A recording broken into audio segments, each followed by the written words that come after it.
Good evening. Good morning. Good morning. It's 3 a.m. It is once again 3 a.m. That's like our time. Everybody gets up to pray at that time. Right, we get up to podcast right. and pray. We also pray before we go to bed. But anyway. About to get judged.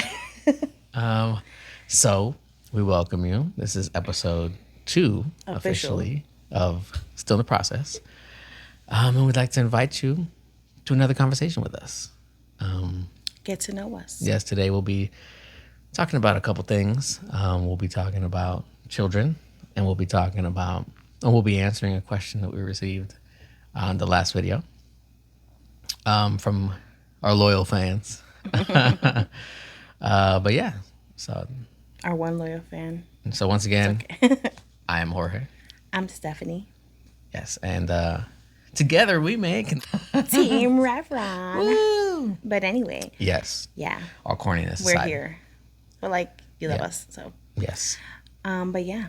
So, if I remember correctly, you want to go ahead and did you want to start with that question first? Yes, I'll start with the question. So first of all, I just want to go rewind because again, this is kind of just like starting the podcast a lo loco, how you say it in Spanish. Just kind of getting into it because again, we were like, we just need to do this. Like, let's go. So with that said, there was no official, like we said, introduction, no official, let's talk about why we named our podcast, whatever. So I'm going to start there, okay? Because we said it, we've explained it in our little captions and stuff. We have not really explained it. So Jorge, I'm going to kind of give it to Jorge because he's the one that kind of came up with the name. Because again, we, have little projects in mind and we want to start, doing little shirts here and there and whatever. So he initially had an idea, and it was kind of for that. So yeah, what was your thing? It's what a double entendre would be the correct way to say it. It basically is like two definitions to it, right? That we're all still in the process, right? And we'll always be still in the process because nobody's here to be perfect. We're all there striving to follow, the Messiah, and that's a constant goal, right? Just because you accepted him doesn't mean you've made it, and you still got a journey to go. There's always something we can get better at. Yes. So that's one part of it. And then also the other side of it is to be still in the process. Because oftentimes when we're going through the storm, we start flailing, we start to do too much, and we forget that we have to be still and know that he is God, that he is Yahweh. So yeah, those are the two ways that the name is to be taken, and the two definitions that I've always wanted to come out of this podcast, to come out of the name. Really, it didn't begin as a name for a podcast. Funny enough, it was going to be a name of an apparel company when it first came up, because that was my initial intention. The podcasting just came later, just, I don't know, naturally evolved from conversations and yeah, and sugerencias, suggestions. And it just naturally arrived, and here we are. So yeah, those were the two ways I always wanted that to be taken. Yeah. So I thought that was cute. I was like, oh, when he explained it to me, because it's true. Yeah. Like he said, it's not only with like just life stuff, careers and family and stuff like that, but just like he said, growing with Yahweh, with God, we're still in the process. Whoever thinks they're perfect, you're not. They're in the beginning of the process still. Yeah, there's some process to be had there because we're never perfect. We can never, be above anybody else, be like, oh, I'm better than them. I'm more righteous than them. I'm more anything. Because we're not. Because even in us saying that and thinking that, that's already a red flag, okay? Right. That's already a flaw that we have. Because, we're not here to be like, oh, yeah, I'm better than you. I have reached higher levels. Like, I am with God. You are not. Like, no.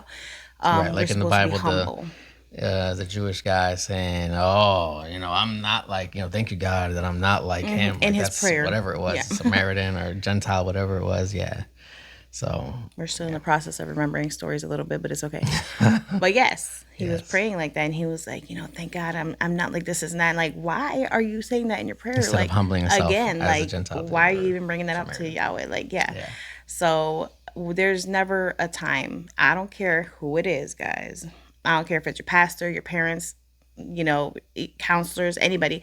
Nobody is perfect. Nobody has reached the level of anything, The because the whole pinnacle point is there is no level. Like, we're always to be not striving. enough. We're supposed to be continuing our growth, because at whatever point we think we're the highest, like, we're not. Like, we are never going to reach the ultimate perfect thing, because nobody is perfect except Yahweh, except Yeshua. All So right. we are never going to reach that level. We're always going to be still in the process. And like Jorge said, the other part, that, like I said, I was like, oh, that's so cute, is being still in the process. Being Still still, and like he said, be still in and the know that I am process. Yahweh. Like, Yes.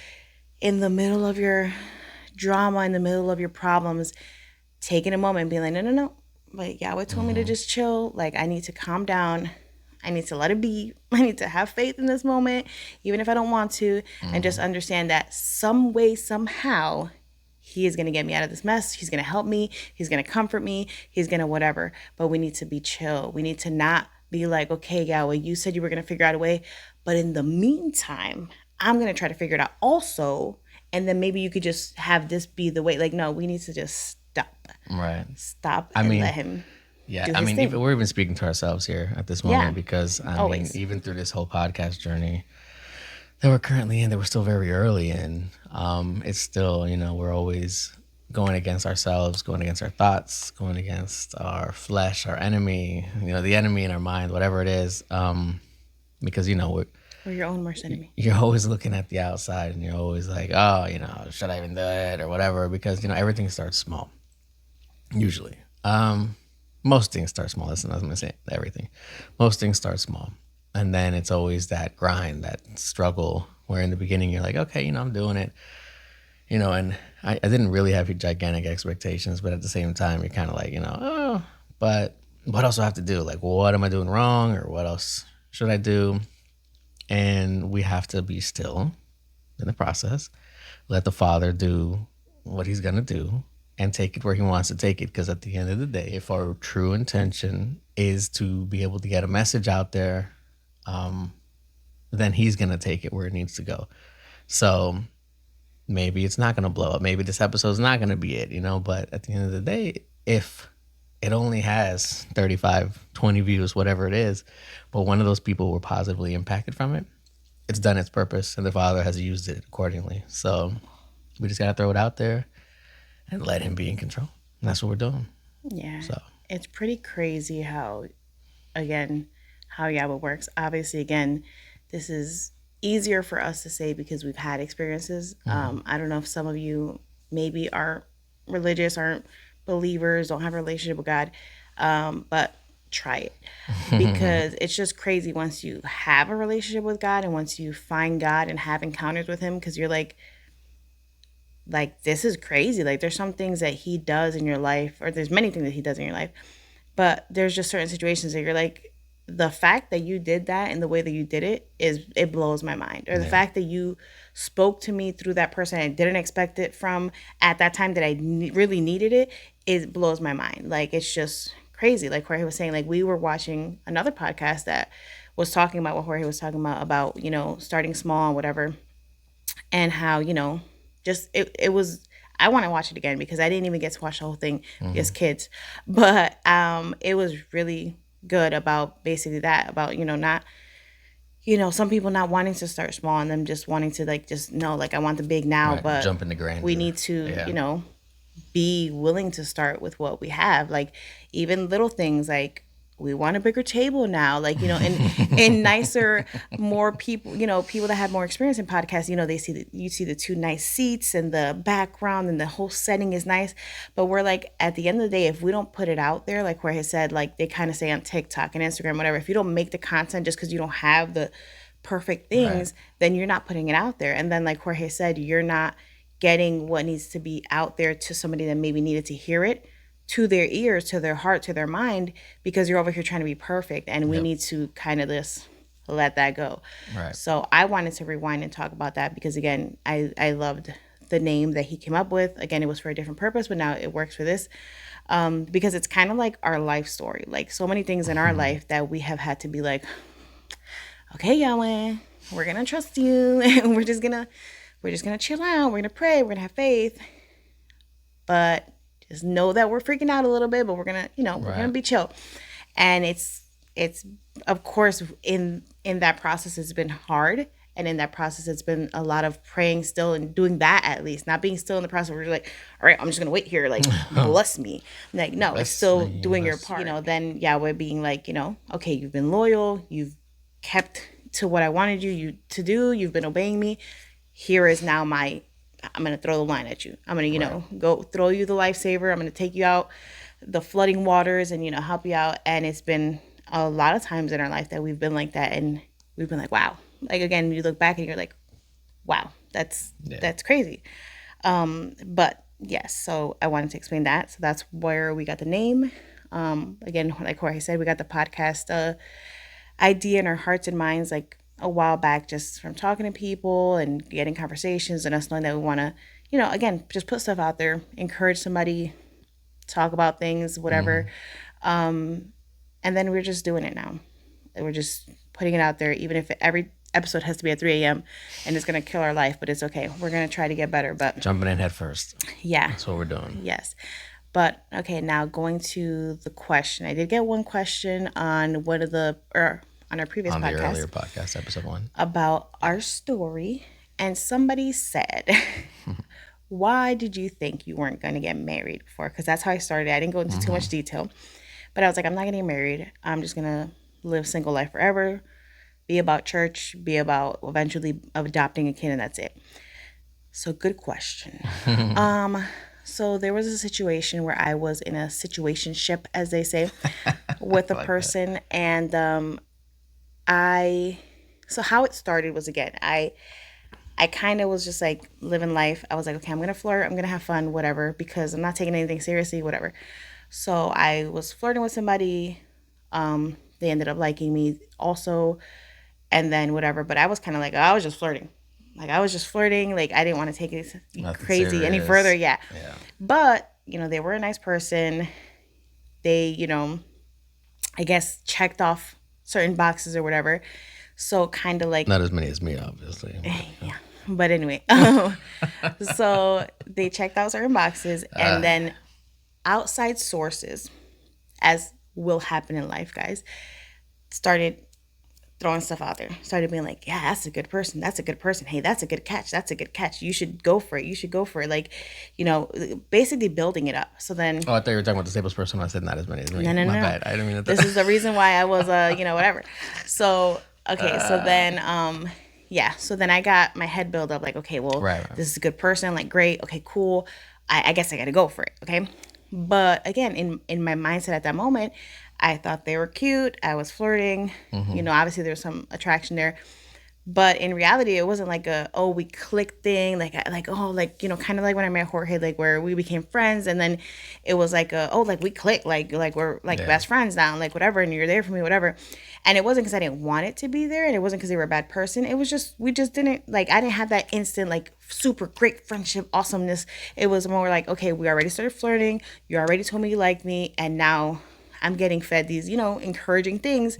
So now I feel like I have to definitely pursue it. Like, why not? That's the nice thing to do. And obviously this is a good opportunity for me in my future. So cool. But it wasn't an initial click. So with that said, guys, if there's not an initial click where you're like, you feel like you just link together and you're like yes, something this was is just something. Effortless. Yes. All of a sudden. Like, this is great. Yeah, like exactly. Effortless is the word. Like, where you just click, you're just like, wow, like I feel like, this is so easy, whatever. If there's any ever doubt where they could be the most handsome person, they can be the most educated, they could have all the money in the world, but if there's anything where you have to kind of try a little more, I would say don't do it, because that's not how it should be. And it's not even, again, to say that they're a bad person or anything, but why would you want to hurt them and hurt yourself by trying to force something that's not really clicking? Because it's only going to get probably worse, maybe. There's just some certain situations that have worked out where maybe you weren't clicking at first and then you did. But it's just how it works for some people, and some people it doesn't. If you have tried and it hasn't all the way clicked and you're not like, this is so great now, whatever, we've evolved and whatever, then I would say don't try it. So, but I was in that situation where I was kind of trying to force it together. Kind of coaxed into it, yes. Oh, but this is great. It's a good situation, whatever. And you're like, well, maybe it is a good situation. I'm just not seeing it. Yeah, but I was still trying. Yeah. And then whatever. So at the end of the day, basically, it didn't work out because they kind of noticed that I wasn't too into it. Right. And I still tried to like throw a last line and still kind of like go for it. But I was like, but no, it's true. So whatever. So it kind of broke off. And then that's it. All the thoughts and voices of everybody else that wasn't me going around and around just went into me. And I was like, that's it. Like, I blew my chance. I have no future. I ruined Like, the only that was the thing that was person meant that God for me. sent me. Yes. Yeah. So I was like, that's it. Like, again, me being 19 years old, knowing that I had her at least infinite about, wisdom. hopefully, 50 more years to live. But I was like, nah, Yeah. 50 years, I'm never going to be anybody else. Like, that was it. Why? That's it. Because I let other people's voices into my head. Again, you should not let anybody's voice into your head but your own and Yahweh's. Yes. So I did that. So then I was like sad, and I was like, not like this was like a 5-year relationship and I was in love and nope, it was just like 2 months maybe, and I was like, that's it, my whole future is over. So that was what happened. So again, yeah, if there's not an initial super like you can give things a chance, I would say, Of course. but if there's not an initial like after a little bit of chance Like, giving, wow, I really like something about you. Like, without having to be like, well, the person's cool and all, but like, what do they have to offer? And they're cute And if and all the whatever, things they but- have to offer are what make you go towards or after someone, like, oh, they have a good job, or oh, they're they could be a good husband material, or all the things around what really should be deciding your who you want to go after, your partner, right? Because in reality, who you should be going after should be the person you are feeling a strong connection towards. You don't want to have someone that you have a weak connection towards, but man, they got a good job. Man, they got some money. Man, they rich. Man, they, seem like they could be a good dad or something. Like, no. All those things are great. But the most important thing is, what is your connection with them? Because all those other things can leave. Right, Literally. the good job can be gone tomorrow. like when my kids grow up and move out, then I got to deal with you by myself again. Right, if it's because they look like they can be a good dad, but what if fertility hits and you don't even end up having kids? So now it's just the two of you. So you ain't got that good dadness to fall back on. You need someone who is the person you desire, the person you want, and obviously there's a lot more outside of that in the context of a good marriage. But Yeah, so that's basically what happened. So that's why I always encourage people and youth to, have a connection. Again, I don't think there's anything wrong with trying. I think if I was talking to myself back in the day, I'd be like, yeah, give it a shot. Like, Right. Go for it, whatever. But then I'd be like, but yeah, if you don't feel anything after a while, then just let it go, because you're going to, again, break their heart and break your own heart and just waste time. Like, for what? But that's what happened at the moment. You let people's voices get in your head, even if it's for a good thing. Sometimes you're Right. in a good relationship, and because people don't know somebody, they're like, oh, no, that's a bad person, or oh, no, this and that, and blah, blah, blah. And then you break up with them and you lost something that was good. Like, it's just, they could go either way.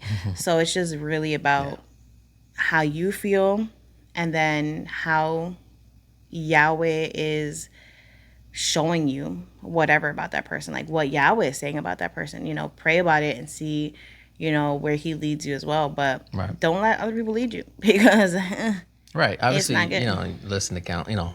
It's hard because, like, you don't want to say don't take counsel, because counsel is huge. Yes. And it's really big. And in your younger years, especially, like, early 20s, late teens, you think you know everything. you don't have a lot of wisdom to go off of, right? Because wisdom is gained by experience or given by the Father. But at that point, you haven't gone through much. So it's hard to say, don't listen too much to other people. But there's a difference between wisdom, criticism, and coaxing, right? And Exactly. And some people might try to just persuade you, but it's not wisdom based.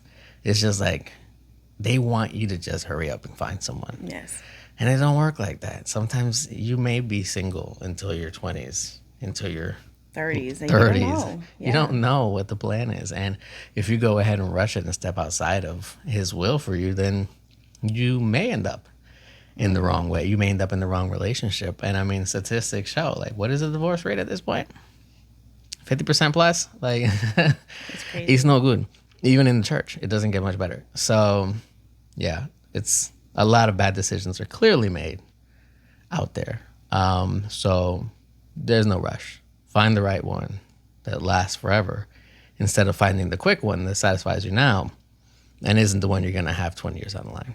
Yeah, I actually saw something. I think Barbie Barbara from, as what I call it, up north from.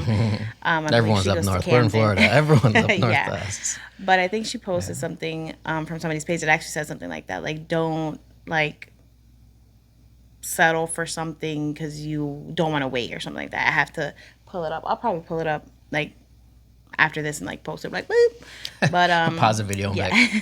and I'm like, in Barbie's reality, page. what Barbie said. But it was something like that. But yeah, it's basically like don't be like, I want it now, so I'm gonna go for this. Like, take your time, chill out. Again, be still in the process of Yahweh finding you somebody, because He will find you the right person. And again, it might not be what you want, but it will be what you need. Because like we were saying also in the past episode, I also wanted to clarify because it sounded kind of bad. That before I used to be into tall, dark, and handsome. Jorge's tall. He's also handsome. He's just not dark. Hey, but yeah, I just wanted to clarify that because I was watching it and I was like, bruh, that sounds like he's just ugly. And I was like, not attracted to him at all. She got short, dopey, and ugly. Okay, listen. Because when I first skin. met Jorge, he had braces. I did not like braces. Even though I want braces now, but I want Invisalign. But anyway, he had braces. He was in crutches because he had just had knee surgery. And he was a white boy. And I was not into white boys. Or at least not that much. Like I was like, whatever. Even though he's Puerto Rican. But he light skinned, even though now I'm light skinned too. And I used to be tan, but anyway. Extremely skinny. Yeah. Which she also judged me for. Yeah. I mean, I didn't like bulk guys, but still, again, I was just into a different vibe. Debatable at that time. But yeah, I just wanted to clarify that because Jorge was still handsome and cute, and he still is. But I was just into a different, I had a different, what is it called?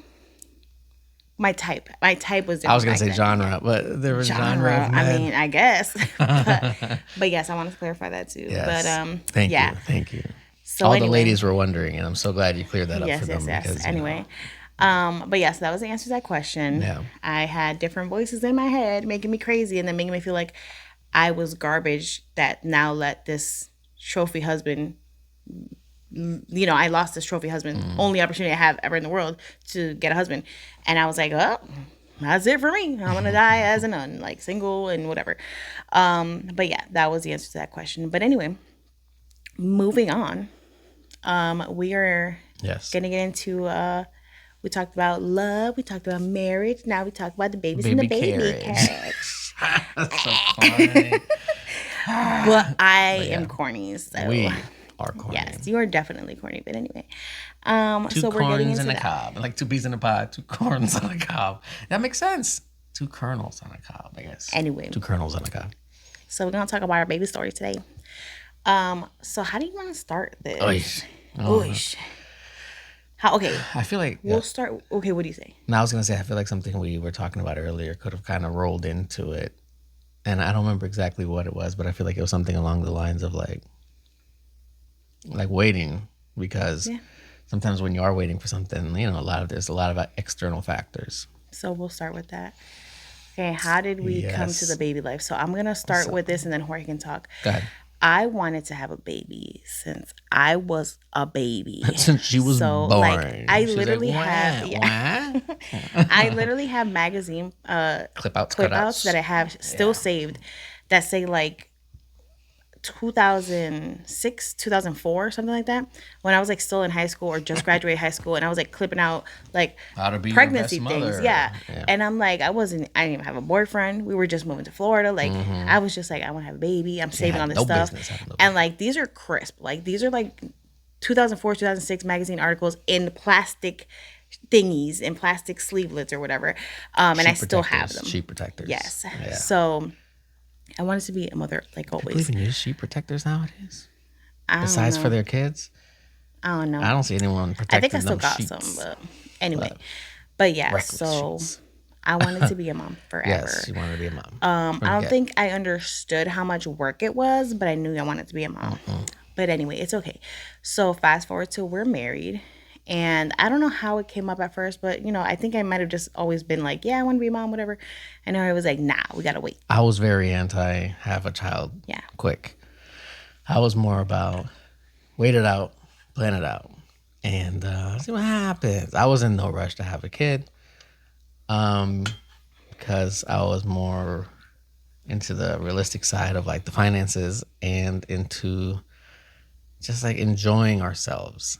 So, and to be honest, in the beginning, I was like, I mean, it's super early to think this, but I was like, I'd be fine if we maybe didn't have kids, even though it would be cute. But I was totally okay with that idea. So we were definitely on different pages from day one, which is okay. Because we were also both a little malleable to the idea of like, okay, maybe we could wait. Or I'm also in the maybe I'll be okay with a kid. Yeah. Yeah. Just to clarify, we were not totally like, he was never like, I never want to have kids in my life. He was just like, maybe not now. Yeah, because I've always wanted to have a family. So and I was 100% honest about that with her. And I was like, I'd love to have a family. I always imagine the same thing. Because I feel like most people imagine themselves with the family they grew up in, kind of. So I was always, in my head, I was like, 3 kids, 2 to 3 kids, and a dog. Which is basically how I grew up. I have 2 siblings, so it was 3 of us, and we had a dog at some point. Multiple dogs at different points, but never more than 1 dog at a time. Anyways, that's besides the point. But yeah, so that's how we started. We were kind of on different sides of the fence, but not like 100% contrary. And I guess, go ahead, you can. So yeah, go into that part. Then I wanted a dog. So we then were like, okay, well, let's get a dog first. Just to again show the little cute ways. Like I don't know if you guys understand that everything can be considered a miracle. Like again, or that everything is like divinely. Yes, that Yahweh has, he has a hand in everything. Literally, like hello, he created everything. He knows everything. Like he knows our hearts. He knows everything. So we wanted a dog. Okay. Mm-hmm.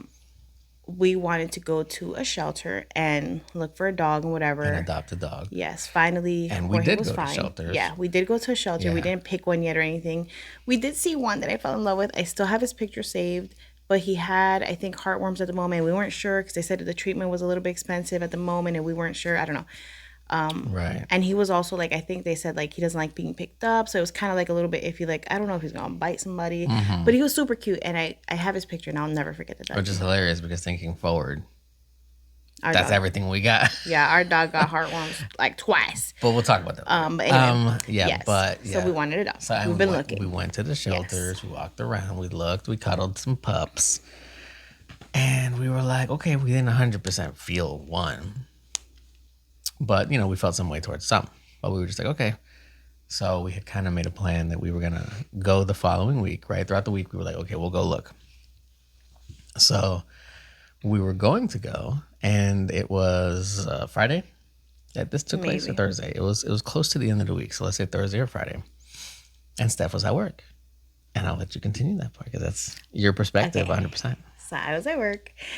And I'm going to cry. I'm not going to cry, but I'm going to cry. Okay, so I was at work, and we had a big window. Like, the whole hallway was basically just glass. The whole wall was glass. So I was, like, walking out, and I saw in the parking lot there was a doggy. And I was like, oh, my God. Like, I love dogs. And if they're stray dogs, they'll look crazy. And even if they do look crazy, I'm probably still going to try, but I'll be cautious about it. But I always want to, like, pet them and, like, say hi and whatever. Right. So were you still on the clock, or was it at the end of the day? No, that was at the end of the day. So I was going home. So then I started walking, and I'm like, okay, I'm going to try to get him. Like, I'm going to try to say hi to him. I'm going to try to say hi to him. But then he kept walking further, and I was like, okay, I got to go. So I kept walking faster. And then I went out, and then he was, like, over there, and I tried to call him, and he would, like, turn around, but then kind of keep walking, and I noticed he didn't seem to have a collar or anything, so I was like, okay. So I got in the car. I drove up to him slowly. I had some Doritos. Total creeper van style. Just like, hey there, little boy, I got some treats. But like, I'm still trying to save you. But yeah, I'm so sure like, that's what the creeper said. I got Doritos. I crumpled them up, put them on the floor of the car, made a little trail outside the car, and then I called him again.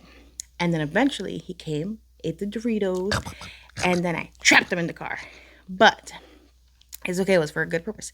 So then I kind of like waited to see how he was and like see if I maybe should let him go or not. But no, he didn't have a collar. Right. And then he was chilling and he just sat down. So I was like, oh my God. He sat down in the back seat He just laid down. Just sat there. We have a picture of it, which obviously we'll integrate into this episode somehow, either into that was our first baby. So we have like a million, like literally so many pictures of him. I gotta delete some, but anyway, yeah. No, we don't delete it. Okay. But anyway, yeah. But yeah, that was literally our first baby, and he was aptly named Baby. So by Steph, of course. I took a picture of him. I sent it to Jorge. Jorge was like, "Oh my god." I was at work. Yeah. I was at work, and I get this picture of this dog in the backseat of the car. Or was I at work or was I home? I don't know. Because our schedules were so weird back in the day. Yeah. It was like one of these nights, mornings kind of deals. But yeah, so I get the picture. I see the dog in the back. She tells me the story. And then when she gets home, I'm at home. And she's like, "Oh, I got this dog, whatever. I see the dog in the back. I'm like, what the heck is happening?" So she opens the door. And the dog comes out, and then there's just randomly this dog in the neighborhood that just is loose all of a sudden. No one's dog. And it starts running around. And the dog starts chasing that dog around too. Friends, yeah. So they're both chasing each other around, and we're like, okay, there's a grand possibility this dog runs away right now. Because he has found dog companionship at this moment, and he don't need us no more. So they're running around, and we're like, okay, it is what it is, right? It's not our dog right now. So then we start walking away, right? And then we go to walk up the stairs because we're living on a second floor apartment. And the dog just starts following us. The dog breaks off from his dog friend. And he's like, my mommy. And he's like, mommy, Dorito mommy, Dorito mommy. So, and it just follows us upstairs. And the rest is freaking history. Like, from that day on, he was our dog. And, I mean, the fact that 2 days from there, because if I'm not mistaken, that was on a Thursday. But 2 days from there, we were going to go and look for a dog at the... Yeah, finally decide on at the pound. I hate the pound. I don't like calling it the pound. I know, the shelter. Yeah, the Humane Society. Yes. It's just divinely written. The fact that this dog just appeared, and mind you, this dog is in the middle of a industrial area. Like, it's not like, oh, there's a bunch of houses around. No, like there's a bunch of businesses around and warehouses around, and then this little dog just manifests itself in this parking lot. It's just divinely written. And the fact that the dog stayed, he went with her, it stayed when it was loose, because we had no collar. We didn't have a dog. So it just was loose, and then it followed us upstairs into the house and went inside and didn't attack us, didn't destroy our stuff. Like, when it came inside, he was just like, woof, like, I'm your dog. Oh, this is my home. And it was just funny because, again, just the little things. So we have him at home, and we're like, okay, like, I guess we're keeping him. So we take him to the vet and everything. He ends up having heartworms. Obviously, he was living on the street, or he had some kind of worms. He ended up having intestinal worms. Yes. I don't know what the name of them are. Booty worms, basically. Sorry, guys. TMI. But that's what they come out of. Tummy worms. That's what they come out of, yeah. So we had to treat that. And we had to obviously get all his normal shots because we just found this dog, so we had to get his normal Lord shots. knows. You know, flea and whatever medicine. Because, you know, in heaven, you ain't get shots, you know. So, like, when he came down to be with us, you know, we had to give him our earthly shots. Yeah.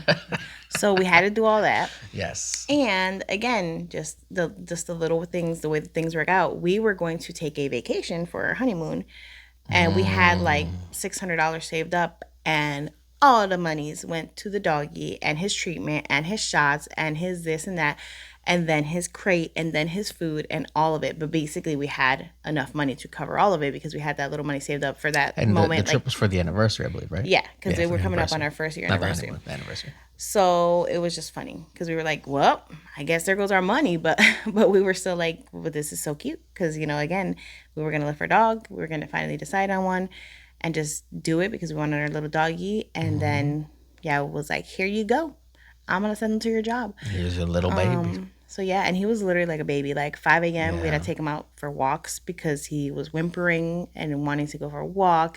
He was having accidents inside because he was still not trained and all this It was still stuff. basically it He was was not a full size, yeah, not a full puppy on puppy, but like 9 yeah, months puppy where they're yeah. That's like what the big doctor enough. said.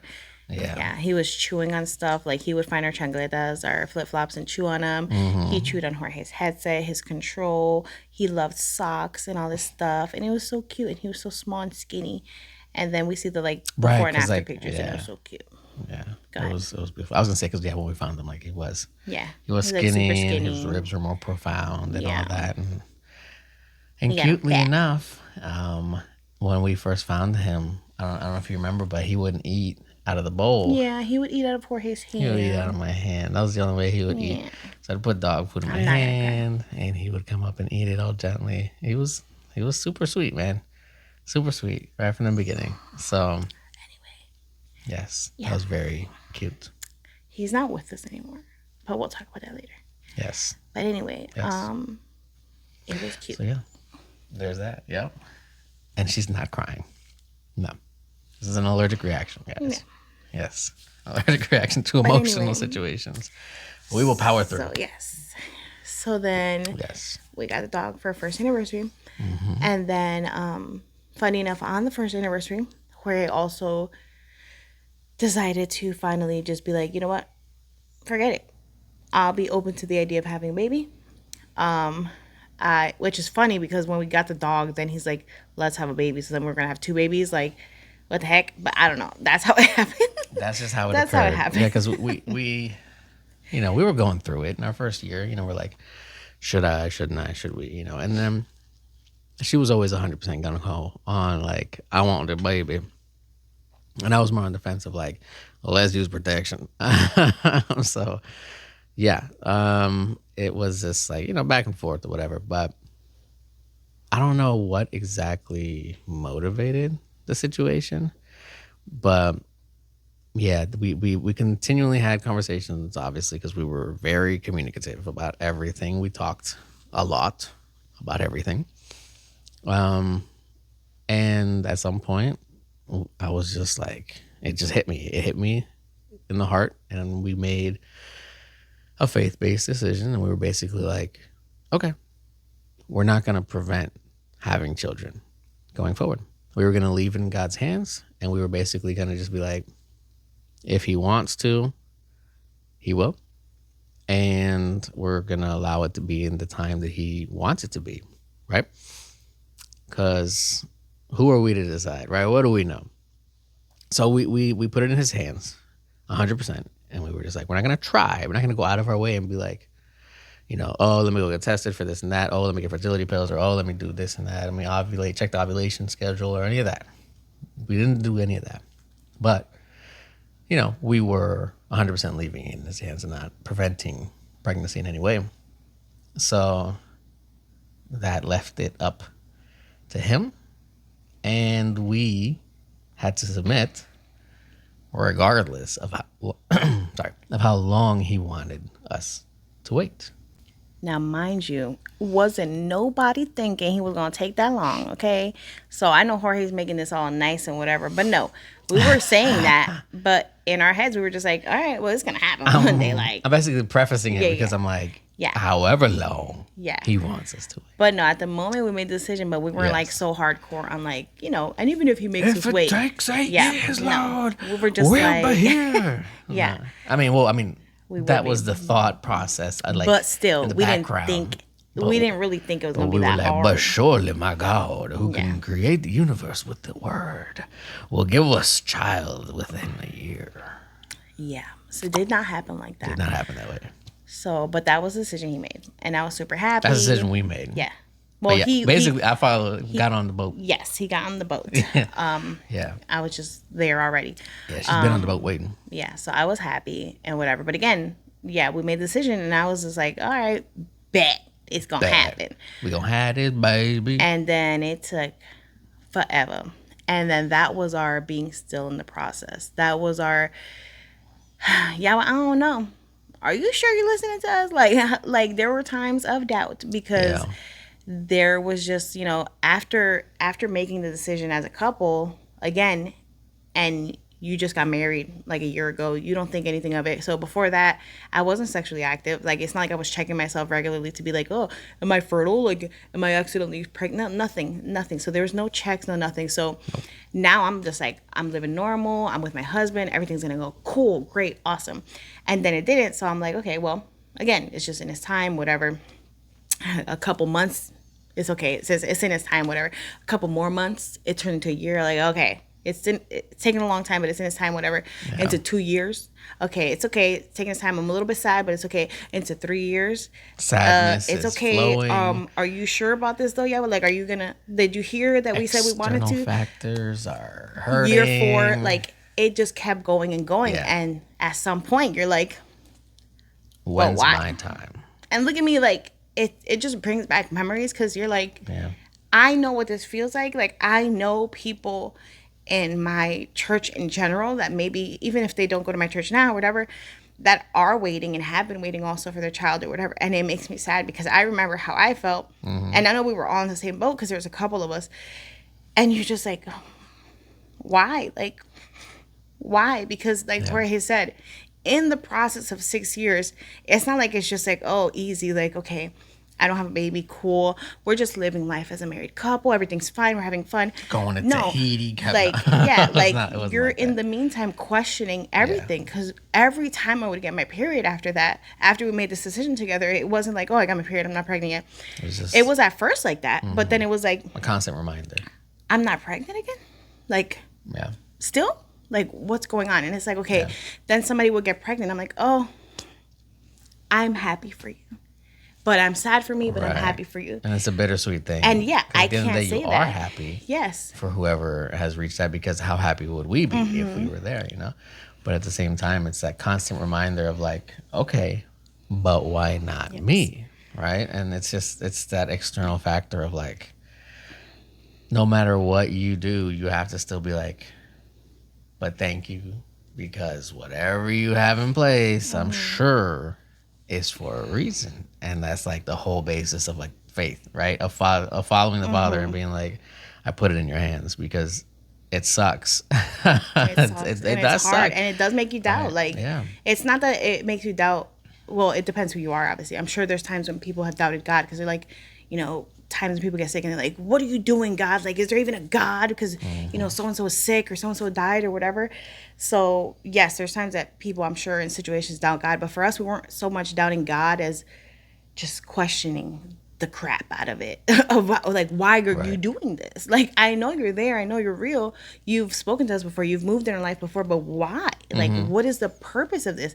Like, it doesn't make sense. It's not fair, because then you start going into your normal it feels like that. Flesh, and you're like, again, why are they pregnant? Why not me? Why are they better than me? Like, what are they doing differently? Or, you know, somebody that's not even married gets pregnant, and you're like, but they're a little teeny bopper. Like, they don't even have their life together. Like, I'm trying to have my life together. I'm married, you know, why? And then you just start, all the things go in your head, and you don't want to think that ever. You want to be, again, just happy for everybody. Like, I don't care if you're not married and you got pregnant. I'm happy, and I'm going to pray for your baby and whatever.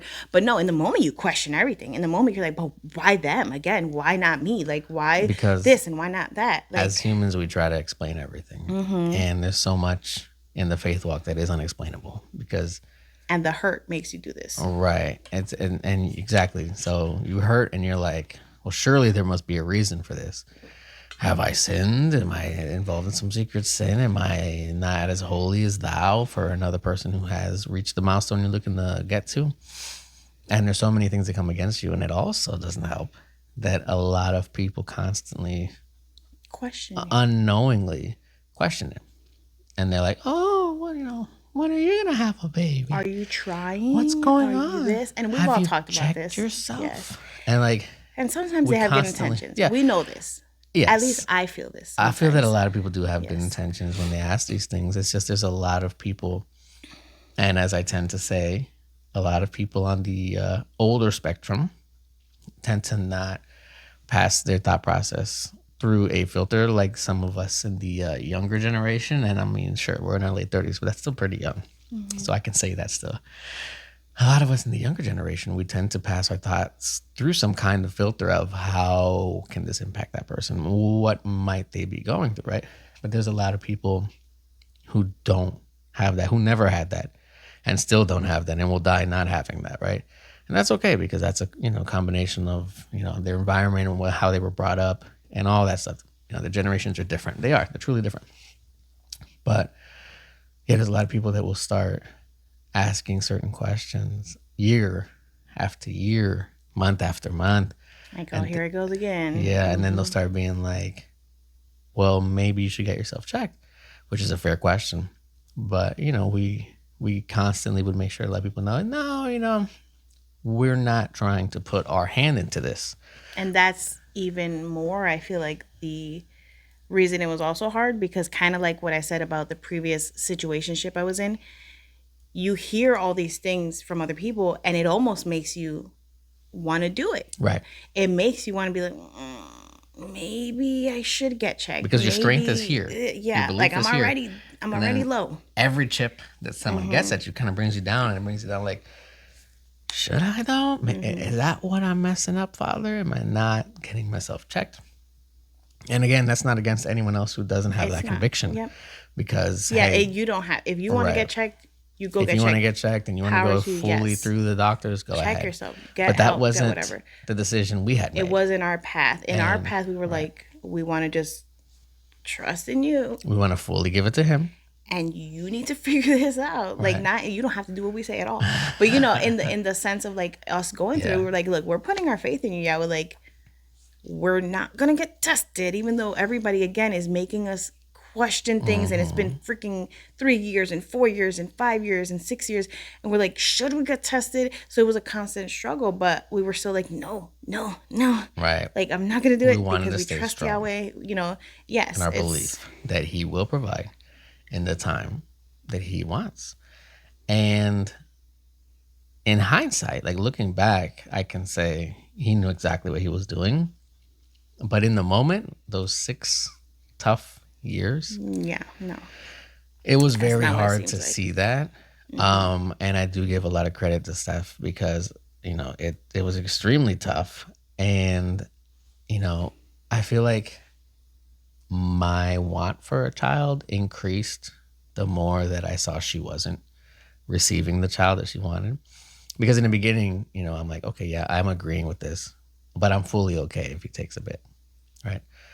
And then with each passing year, I'm like, okay, well, I got my bit, of time, and her wanting for it just got stronger, and that would hurt me because I see her hurting. And there's a lot of times, there's a lot of hurt that other people don't see on the outside because we're not about showing that, except for here on the podcast. We will show it. But there's a lot of times that, there was a lot of moments like this where we were emotionally affected and she would break down and then, pick herself back up, put the pieces back together, and then we're back in public. We're out in church and, no one knows. But there's a lot of hurt in the background. And for 6 long years, we did wait. And, at the end, the Father did provide. Because He knows what's best, and He did it at the perfect time to the point where like we had our baby on the 7th year of our waiting. So He knows what He's doing. Perfect number. It all worked out in that sense, but this faith walk isn't an easy one. And in that same way, not just waiting for children, but waiting for anything or doing the right thing, it is a long walk and it will be painful. Yeah, He never said anything was going to be easy. No. It literally says that in the Word. Right. He doesn't say it'll be easy. He just says He'll be with you throughout the walk. And He was with us throughout the walk. And He was there to catch our tears and, hold our hands through it all. But it still hurts, and that's important to pay attention to because it's not a no a lot of times. It's just a not yet. And sometimes that's the hardest thing to see. Oh, yeah. In the process also, Yahweh did speak to us. Again, it was 6 years, so He had time. Plenty of time to talk, which He did. He did speak to us multiple times. And I think, if anything, that's what made it harder because He would speak to us and be like, yeah, like obviously in different words, guys, but He would be like, yes, like you're going to have a baby, like don't worry about it. Again, kind of like when I was dating Jorge, like everything in my time, like you guys are going to have a baby, whatever. But then, of course, that would be like, yeah, I'm going to have a baby. Right. Yeah, it said so. So then again, the whole cycle would start again where I got my period. I'd be like, oh, okay, that's okay. It's okay. But then it happened again. And I'd be like, oh, okay, so not yet, but it's okay. Then it would happen again and again and again. And then it would be like, but what's happening now? Well, you told me. Like, and that word of confirmation the that heck? gave you that emotional high or boost Exactly. slowly starts just trickling down, and you're running out of it again. Yes. You're running out of it again. And it's just crazy because obviously, like, you would think like, okay, yeah, I spoke to her, she should be fine. But no, it's because again, it's such a desire you have in your heart to have children and to have something with your husband that you created, like, Right. you know, and then to have you, I would be like, you know, I'm gonna give it to you.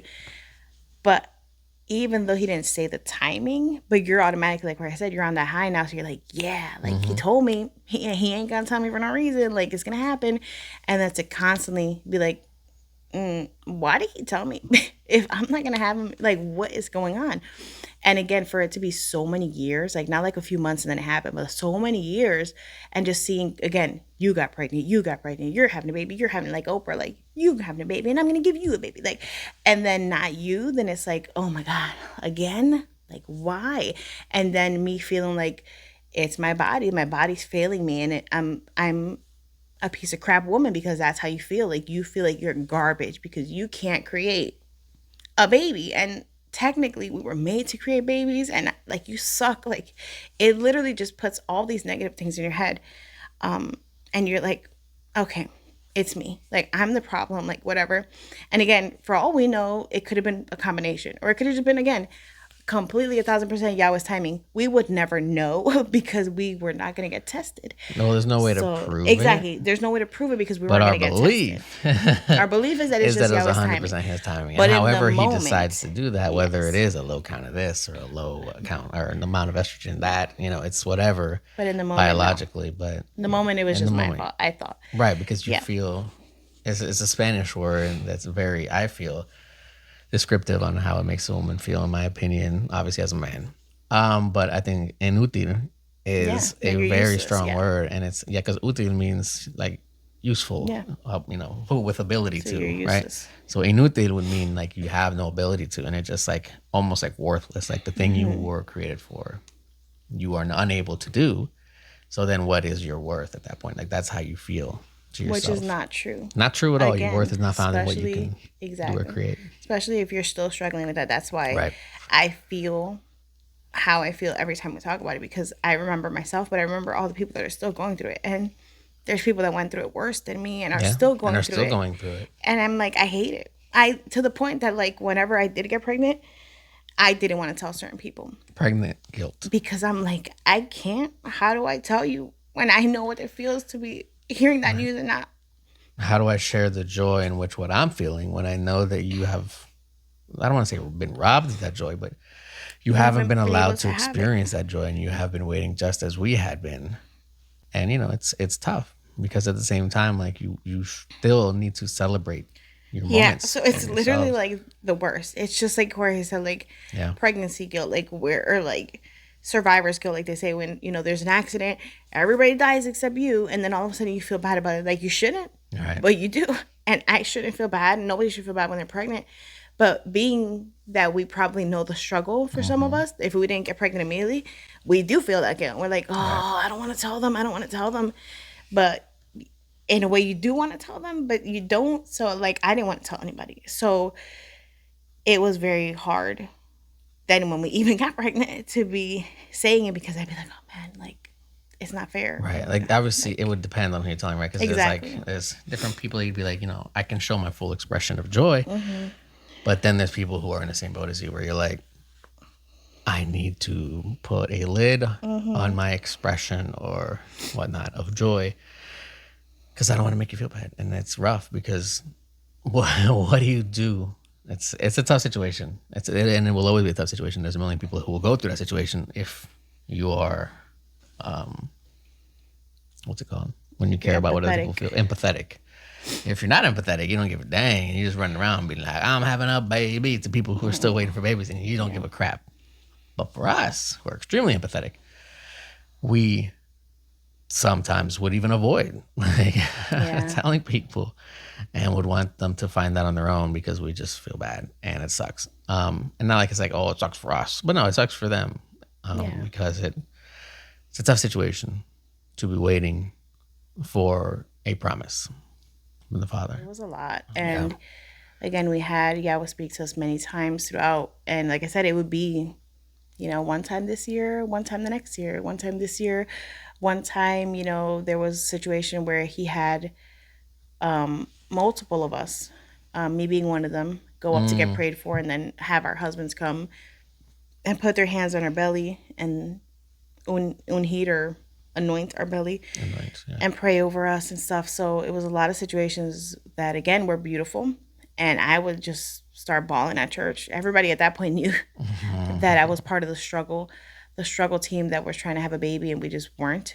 So every time it happened, every different time that Yahweh would speak to us at church through a prophet, I would just break down and start crying. Because again, like where I said, you're going to church, you're trying to be normal. You're not gonna go to church all depressed every time, so people can ask you how everything's going, why are you sad, blah blah blah.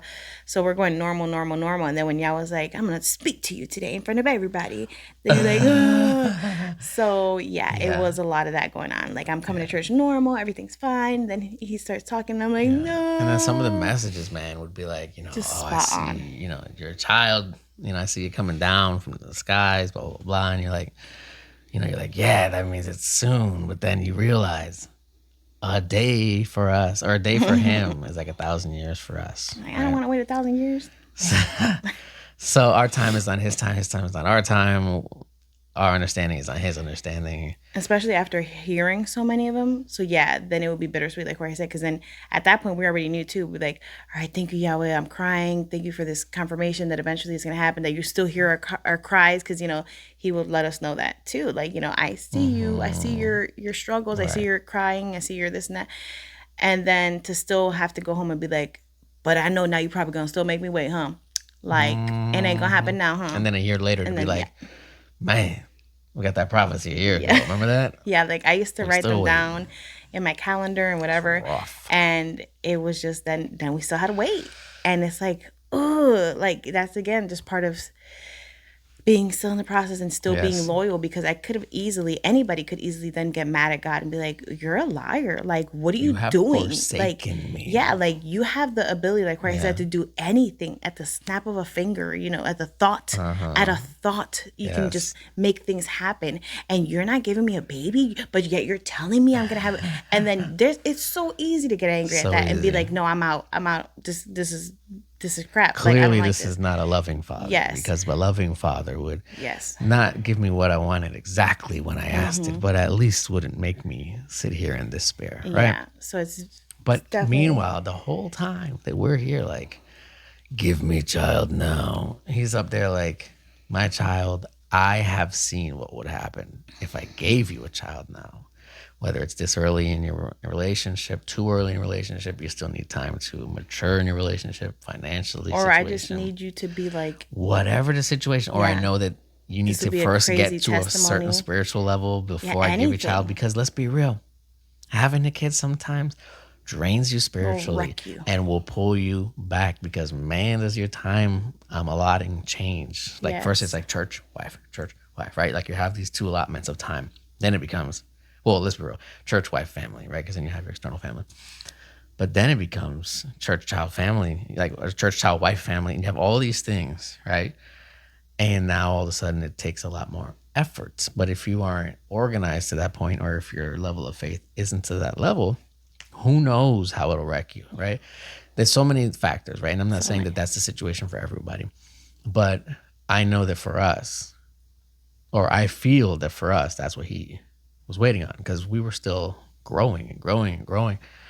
And looking back now, I'm like, had we had a child that first year of marriage, when we first allowed it to be, that would have been rough. We would have been wrecked. And in so many ways, I don't know what would have happened. I don't know where we would be, obviously, but clearly our Heavenly Father knew, and he saw, and he was like, I see, I can just imagine it, him being like, I see your tears.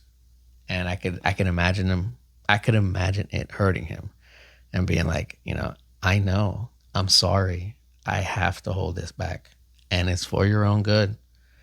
But one day you will see, you will receive, you will be happy, and you will know there was a purpose behind this. And I have seen that and been like, thank you, Yahweh, because you knew 100% what you were doing. Yeah. And it's not easy, but I appreciate what he has done and the way he's done it. And I mean, even if it's just to have you be able to give a testimony that, holy crap, I waited this long and I made it, you need to make it too. Like, encourage somebody else. Like, sometimes we go through stuff for somebody else. Like, you don't know. Like where I said, we don't know Yahweh's plans. Sometimes you may be suffering something for no other purpose than to help somebody in the future. You don't know, but that's your burden that you got to carry. That Yahweh is like, you know what, I'm sorry, but you about to go through this. Why? Because you got to teach Jimmy later on that he can go through this. And he's going to love you for it because you got to encourage him and give him the faith that he needed to see that somebody else got through what he's going through and that he's going to be okay. Like, if you never suffer, how will you have a testimony where you can talk to someone on the same level as them face to face? How can you be like, I know what you're going through. I've been there, but trust me, he's there with you too. It's if you haven't gone through it, how? Like there's a purpose behind every suffering that you go through. There's a purpose behind all of it. And sometimes people don't like to hear that. Like, I shouldn't have to suffer. I shouldn't suffer. But if we all had amazing lives, if we all never went through anything rough and we were all rich and had never had to go through poverty in any way, shape, or form, how could you ever tell someone else who is in poverty, don't worry, he'll be there for you if you've never experienced it? Yeah. You have to be able to go through things to be able to testify to it. There's this clip, I haven't gotten to the episode yet on The Chosen where it takes place, but thankfully Instagram, my algorithm knows I love The Chosen. So it'll be feeding me clips all the time. And there's this clip where, Yeshua, Jesus, he's talking to Jairus, and he's, and he has like a limp, I believe, some kind of disability. And he's like, sure, I could heal you. And it would be a great story right now. You would go around telling that story and it'd be great. But how much more of a testimony is it to be able to live your life with this disability and still be able to achieve all the things that you're going to achieve and say, he was with me through it all and put me through it all? It's just that much more than to just be like, you're healed, yay, and that's it. The conversation is over. But now your whole life is a living testimony in that situation. Yeah, to be able to say that, I went through this, but I was still loyal to Yahweh and loyal to my ministry or loyal to this and that, and I was still able to serve others while I was not hurt. Like, listen here, guys, I don't know. I know not everybody believes this, but I don't believe in that whole you can't love somebody if you don't love yourself. Like, I believe that sometimes loving others allows you to learn to love yourself. Like, I don't know if that makes sense to you, but I feel like, for example, they say it for when you're getting together with somebody. Like, you can't love somebody else if you don't love yourself all the way. You got to fix yourself and blah, blah, blah, before you get married. And I get it to a certain extent, but sometimes you need the other person to come to help you heal. You need the person that Yahweh sent to your life, whether that's a friend, whether that's somebody that you're serving, whether that's a boyfriend or whatever, that or a spouse. Or a spouse that can come into your life, and in the way maybe even they treat you, you could be like, oh, I'm deserving of this. Yes, like I am now being healed. Like, obviously. It depends the depth of what you're going through. Obviously, sometimes we need to get that checked out. We need to get that therapy. We need to get that whatever trauma or abuse you've gone through. Yeah. But if it's something like, oh, like I just have low self-esteem and like whatever, and like, I just don't think I deserve love. Like, I feel like there are situations where in you pouring into others, with the little bit you have, being faithful with the little bit you have, like the word says, in you being faithful with the little you have, in you giving more of yourself when you don't have it, and you imagining a heart with broken pieces, but it's because you're giving to everybody, and in the meantime you have all these little pieces removing themselves from your heart, but you'll get that back. Like, Yahweh will pour back into you if you're being faithful, and with the little bit you have. Like, I have no strength, but you better believe I'm going to go hug you and I'm going to tell you to be strong and be faithful to Yahweh, and that Yahweh will be with you, even if, like Jorge said, if I need to hear those words, and I'm speaking to myself, but even in that, I'm speaking to you when I'm getting back, because I'm like, holy crap, what I'm saying is true to myself. Like, I don't believe that if you don't have everything put together, you can't give, because hello, all these stories in the Bible about people that were I powerful mean, in Yahweh, yeah, everyone but was were, flawed or yes, damaged in in one way some or way, shape, or another. form. You know. Imagine if they were all like, "Oh, Yahweh, I sinned, so I can't be used by you." Yahweh was like, "Okay, I make the decisions here. You're gonna be used by me.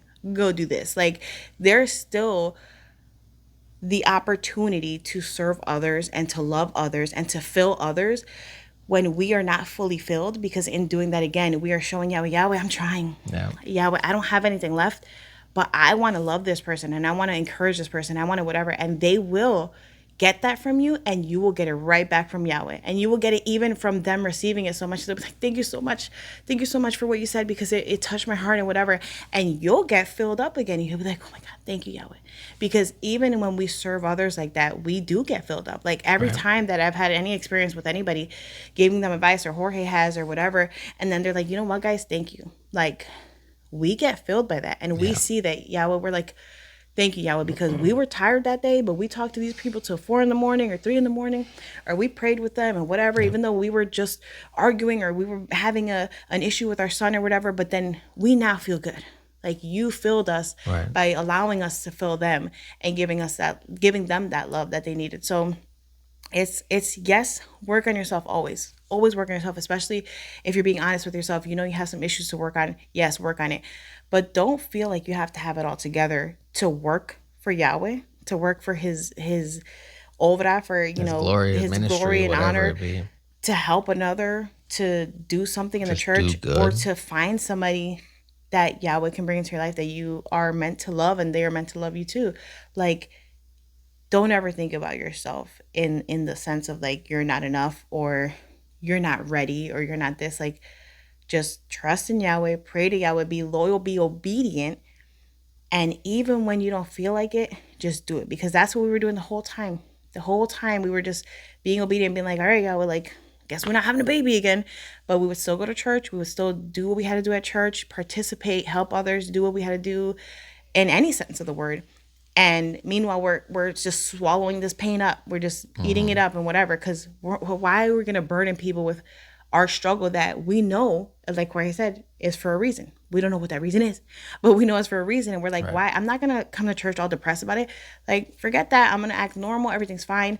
And then when Yahweh speaks to me, I'll cry. But there are plenty of people that have done this. There's so many situations that we know of people that have done similar. And we're like, Yahweh bless you, because I don't know how you did it. And it's just crazy because you get inspired by them. You are, even in that situation, you are inspiring somebody else also by suffering. Because even if you never talk to somebody and you're like, hey, I'm going through this, but be encouraged. Even in them just being at church and you know what they're going through, you're like, wow, like, who am I to be like, I'm gonna stay home today? Who am I to be like, I'm too tired? This person is going through this and that, and they're at church. I need to be at church. So Right, because the yeah. life you live speaks to others. So if that is your way of ministering to others, and it's simply walking in the faith and showing that, like, no matter what I'm going through, You show up. I'm showing up, and I'm not showing up just to be like a body there, but just like, meh. Like, no, like, you have to, regardless of what you're going through, you still got to be the light in the midst of darkness. You still have to be the salt of the earth. You still have to bring flavor to everything you do. You still have to work as if you're working for the Heavenly Father, right? Like, that's not like but unless things are rough. Yeah. No, it's at all times. So that's the point. And it's, it's not like, stump your feelings down and like don't feel anything because nobody cares. No, of course not. But what positivity are you going to bring into the world, or what good are you going to bring into the world if you're going around all mopey all day and being like, this is what I'm going through? It's like the same thing like when you're fasting, right? When you're fasting, it says clean your face and don't, do Look your fresh. hair, look fresh, and don't go around moping all the time, right? Because who's going to benefit from that, right? And who's going to be encouraged to fast after that? Right. Like, dang, Right, fasting that sucks. sucks. I don't want to do that crap. So, yeah, don't go around wearing your emotions on your face. I don't know. I don't know how to say that. I mean, But yeah. be better. Like, be better. a positive influence and a light everywhere you go, no matter what you're going through. If obviously you're going through something super rough and you need a day, take a day. Take a day off, right? But don't go around and be like, Yeah, and if you need to talk to somebody, we're not saying don't talk to nobody. We're not saying keep it all in, bottle up, and then one day you're gonna explode. No, there's you need outlets to talk. Yes, for this, yes. And that would be either we've talked about that before. If it's your pastor, if you have a counselor, if you're someone you confide in at the church, if you have an actual therapist or anything like that, feel free. Do what you got to do. Get it out, right? Because it's not to hold it in. It's just not to wear on your chest everywhere you go, so that now you're just like a gloomy cloud of darkness everywhere you go. Yeah, and right? I mean, who really wants that anyway? Like, who wants to walk around like depressed all the time? Because again, if I'm sad about something, and Jorge knows this firsthand because he's my husband, if I'm sad about something and I'm sitting here processing my anger and my sadness, and Jorge comes up to me, he's like, babe, what's wrong? And I'll just start crying again because you've now awoken the beast. Now you asked me, now I gotta tell you what happened. She's been trying to keep the lid on it. Yep, I'm trying to hold it in. And as soon as I'm like, hey, what happened? I'm gonna explode. Yes. So sometimes like that's what happens. So why would I want to go to church sad, showing my sadness everywhere? So then everybody's, ¿Qué pasó? What's happening? Tell me. Oh my God, I'm so sorry. Blah, blah, blah. And then imagine if I did that for the baby thing, then they'd even more be like, oh, well, go get tested. Maybe something's wrong with it. And then they'd fill up my head even more. So I wasn't about that life. Yeah. Like it was. Or they'll be praying for you like every 2 seconds, and they'll be like, oh, we gotta have a campaña for you every 2 like. And then you never know. But like this is what I agreed to, and I'm kind of like giving it up to him. So like maybe I don't need to be released from this if I have asked the Father to do what He feels is best. Exactly, because then also like Jorge just said, like then they might start putting their spin on it, their flesh into it, and being like, "Oh, I feel bad. Let me pray for you." And it's like, yeah, you can pray for me. Yeah, right. But I don't know if you're gonna accidentally, mistakenly say something else now. That you're going to be like, don't worry, by the end of the year, you're going to have a baby. Had that happened to me before. Had that happened to me, about 3 people, they told me and 2 others would have a baby by the end of the year. It didn't happen. It did not happen. It did not happen. Now, what does I that already say know about that person. Yeah. And their connection. Yeah. I already know Yahweh, my Yahweh. And in that situation, I had already been spoken to or whatever. Again, through multiple years worth of time. And when you are being spoken to by Yahweh, there's no doubt, because you feel it. You will start crying. You will understand. It will be something that you never spoke to anybody about, and then He tells you, or it'll just, again, his spirit lets you feel it. You feel the spirit when this person is speaking to you. Right. But if somebody says it casually, like boop, boop, boop, like this is what's gonna happen, and you don't feel it, because they could casually say it and you could feel it also. But if they say it casually, you're just like, hey, what's up?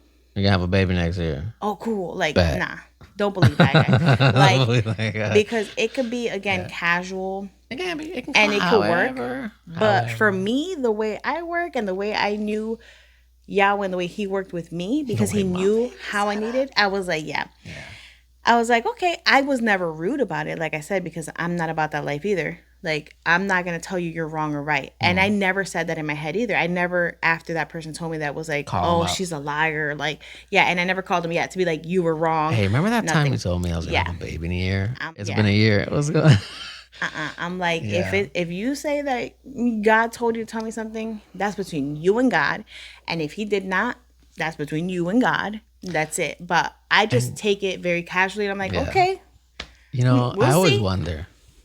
I always wonder if those people remember themselves. If like a year's passed and they're like, I messed up. What do I do? I should stay away from them for a little bit. Maybe they don't remember. I don't think they remember it sometimes. I just feel like they'd be like, and throwing things out there. Like, just being like, you're going to have a baby. You're healed from cancer. Because I'm like, just throwing prophecy like a Uzi, and then just being like, if it sticks, I'm right. That's a whole nother topic. But like, I've had people. I have vitiligo. For those that don't know, I've had people tell me that my vitiligo is going to get healed. And again, I don't tell you if you're wrong or right. And then I just take it casually. I'm like, okay, we'll see. That's an unfair one too, right? Because it's like, but you ain't dead, so there's still time, and like that's one of those where it's like, but you're right, all good. And then I won't know if I can't prove you wrong until I'm dead. And then once I'm dead, you probably dead, or I can't really go back and tell you anything. So. Yeah, I know, but I've had people say it like, or unalive. Should I say unalive? Yeah. I don't know. No, but I've had people say it like, in this time frame. And I'm like, I don't know about that. However, I never say anybody's lying, because that's something you got to be careful with. But When would you say it? They'd be like, "You're gonna be you lying." no. Lying. No, I don't think God told you that. No. But I don't doubt it in the sense of like, I'm Anything's not like possible. no, yeah, because anything's possible, Anything's and like possible I'm like with whatever. Yahweh.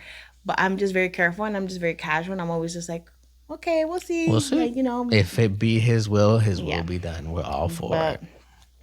I don't know, guys. But But it ain't it's a happening. very touchy subject. But anyway, Yes. so yes, we had would speak to us. Yeah. Things didn't occur month after month, year after year. I just felt like garbage. I felt confused. I felt sad. But again, we were sticking to no. Even if everybody's telling us to get tested, we're not going to do it. We're going to trust Yahweh. Yahweh said it. It's going to work.